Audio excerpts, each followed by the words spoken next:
નમસ્કાર. એક આનંદ થાય તેવા અને પ્રેરણા મળે તેવા સમાચાર. પ્રેરણા પહેલાં આ વાત સાંભળો.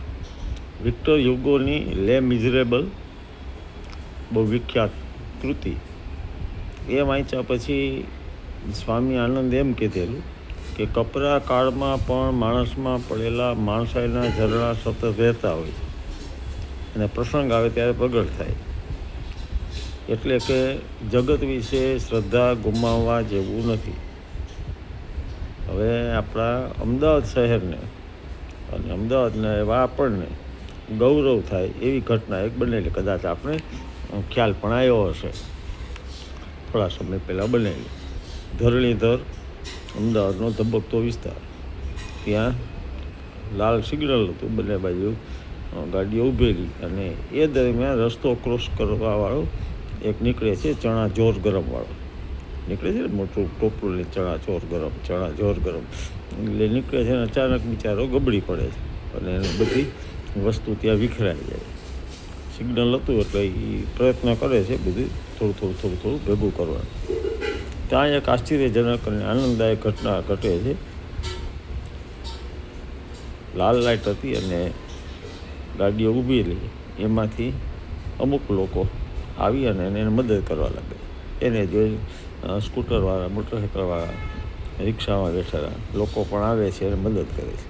મદદ કરે છે એટલું જ નહીં, એમાંના અમુકે એના ખિસ્સામાં થોડાક રૂપિયા રાખી દીધા, શેરવી મૂકી દીધા કે આ માણસને કામ લાગશે.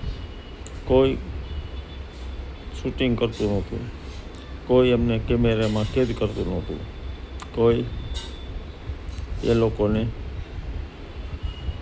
ફોન દ્વારા, મોબાઈલ દ્વારા રીલ ઉતારતા નહોતા. અને છતાંય અનાયાસે સહજ રીતે આ લોકોએ મદદ કરી.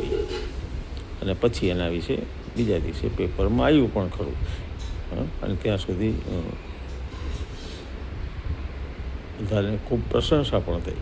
પણ આ ઘટના બની. ખરેખર આપણી અંદરની જે માણસાઈ છે હજી મરી પરવાયેલી નથી એવું આપણને ફીલ થાય, સાબિત થાય, શ્રદ્ધા બેસે કે ખરેખર એ માણસાઈ છે.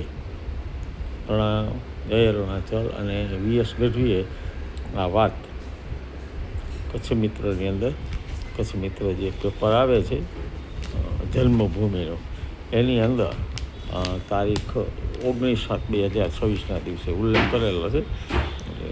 ગઢવી સાહેબની ધન્યવાદ. પ્રણામ, જય અરુણાચલ.